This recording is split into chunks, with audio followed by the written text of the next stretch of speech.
Hey guys, this is Kendall with BlackOvis, and right now it is September 24th, and I just got back from Montana, an archery elk hunt, and I wanted to talk, as I was thinking about the stuff that I was just doing, the conditions, and as I'm going into this next week where I'll be deer hunting with my daughter in Wyoming, and then we jump into some antelope hunts with my son, and some extended season here in Utah archery. I want to talk about my mid-season Sitka kit, and hopefully this will give you some insights as to how you can build your own kit, and I'll give you the why behind each of these pieces. Some of them are absolutes and others are kind of on the fringe. So let's dive in and we'll jump into this.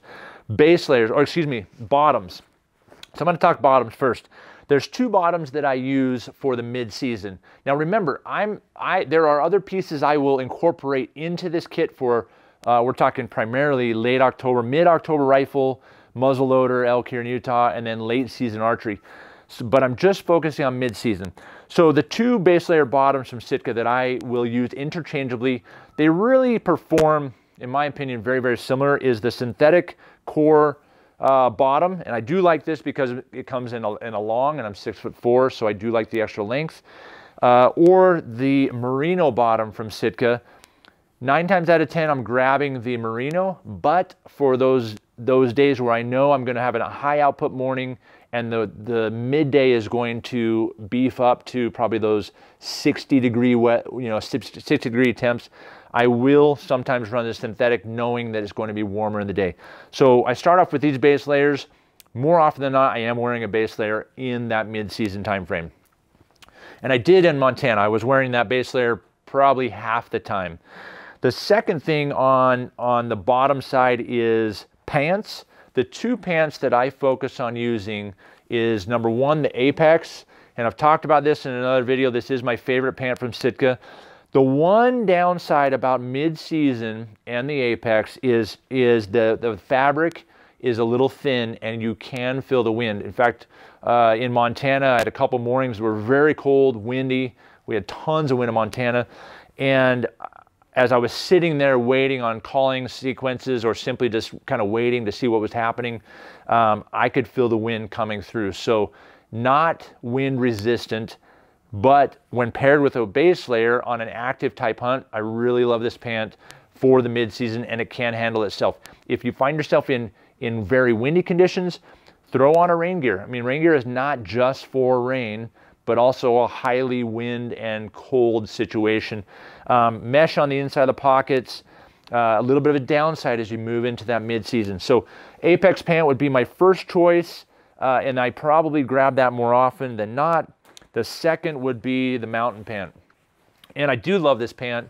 I'm not thrilled about the zipper pocket because I like to carry a knife, and that's a little bit hard. And sometimes on a cold day when you're running your hand back and forth across the zipper, it's just more of an annoyance than anything. But very warm pockets, very durable, and you are going to get some wind resistance with this pant, which is very, very much far superior to the Apex pant. So in my opinion, the mountain pant is that perfect mid-season pant from Sitka. But if you do find yourself in those days where you've got high output or warming, seriously warming trends in the middle of the day, consider the Apex with a base layer, and then as you get even colder, run a base layer with the mountain pant. Absolutely love this pant, but Apex definitely has my heart.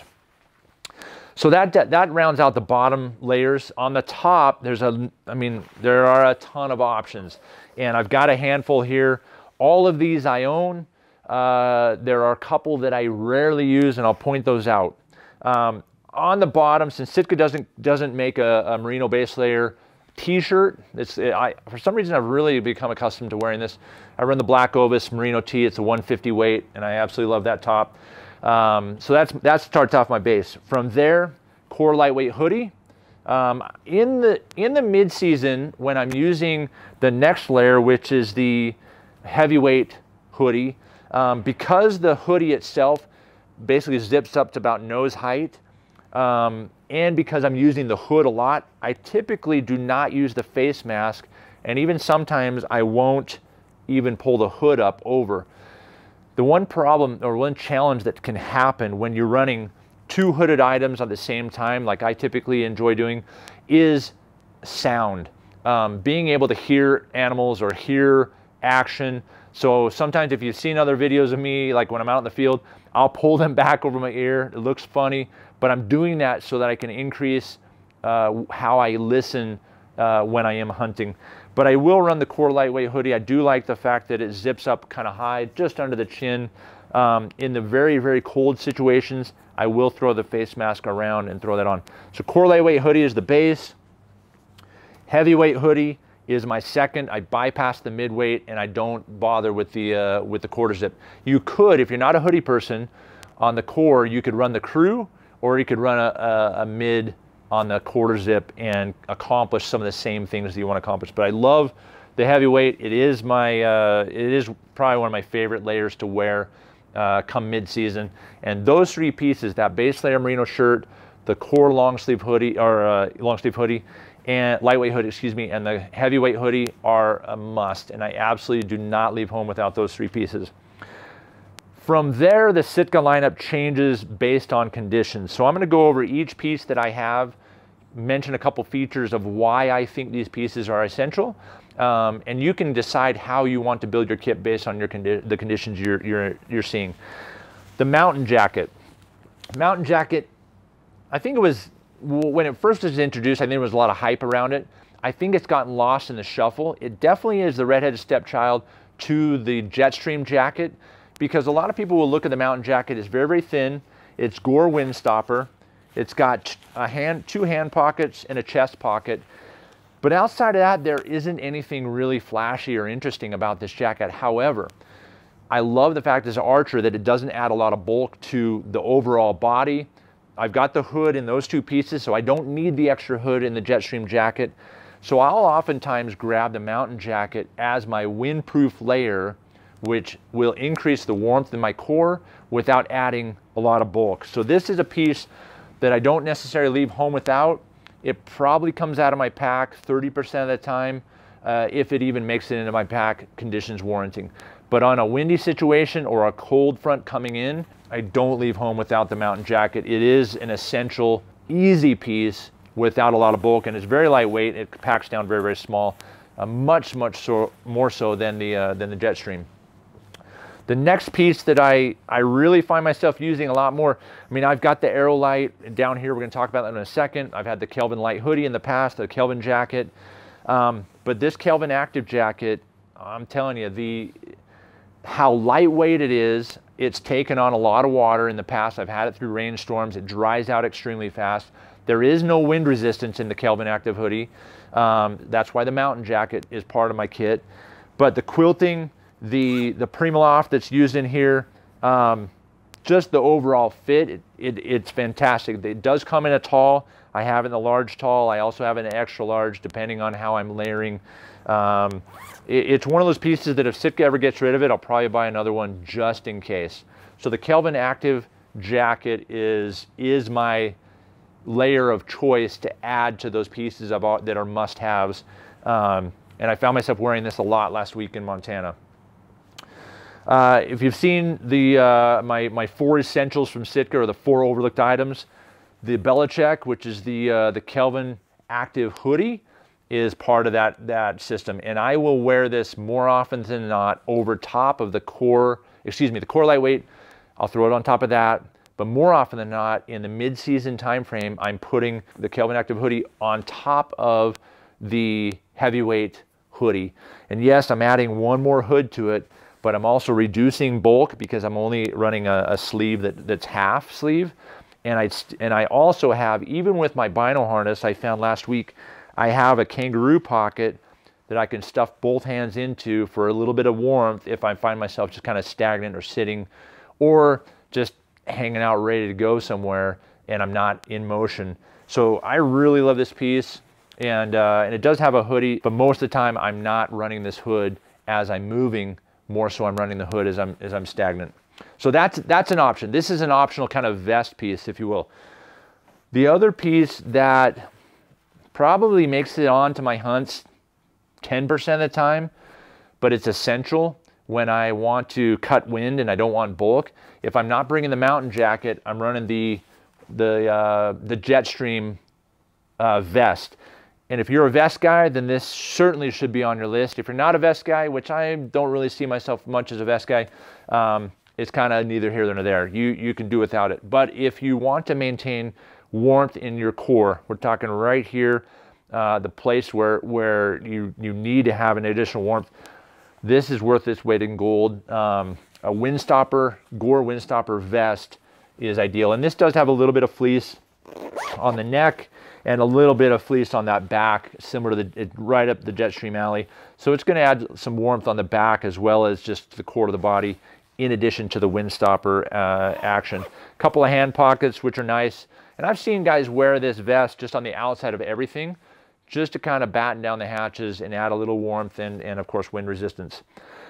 Coming to the second of last pieces that I have to be completely honest with you, I own a Jetstream jacket and I cannot remember the last time I wore it, but I include it here because if you're not interested in kind of adding all these layers that I've talked about, the Kelvin active jacket, for example, you can put on here, but the Kelvin active hoodie, the Jetstream vest, the mountain jacket, you could eliminate all three of those pieces by simply gravitating to the Jetstream jacket. The Jetstream jacket is full Gore windstopper, 2 chest pockets, 2 hand pockets, extremely useful in organizing and kind of keeping gear at the ready. It's got pit zips, so if you find yourself in more of an active situation, you can dump some heat that way. It's a comfortable jacket, and it is that one signature piece from Sitka that I don't think they're ever going to go away with. So again, the Jetstream jacket could replace 3 or 4 items, but if you're in a high output kind of situation, my guess is you're going to keep this in your pack more often than not. And then when you get to a sitting or glassing situation, or first thing in the morning, the Jetstream jacket is what you're going to wear. So me personally, it's got to be a rare day for this to make it into my pack, but I bring it out so that you can kind of know how I would use it and what I would eliminate from the rest of the items that I've talked about today. Last but not least is insulation. This is the Aerolite jacket, which came out this year from Sitka. It replaced the Kelvin Light hoodie, or Kelvin Light jacket. And the technology in this is such that it's eliminating weight and adding a better benefit of warmth. This jacket is my stop and sit and glass jacket. It comes on top of everything. You may consider sizing up if you're in between sizes. This is a large tall. I'm 6'4", I've just got a t-shirt on, but I'll throw this on so you can kind of see the sizing. You know, I've got a little bit of room, here, but the jacket itself, if I really was going to use this as over everything all the time and I had a handful of layers, I may bump up to an extra large, but in the large tall, it takes care of my arm length, which I have 35, 36 arms, like in a dress shirt. But the Aerolite jacket, or any sort of puffy jacket, if you had like the windstopper down, which some guys will go to, I personally have that as in my late season kit because it's just too much for most mid-season hunts. But the Aerolite jacket is that last piece and absolutely essential. This is your insurance policy. If it hits the fan, or if a cold front rolls in, or anything of that nature, you can use this.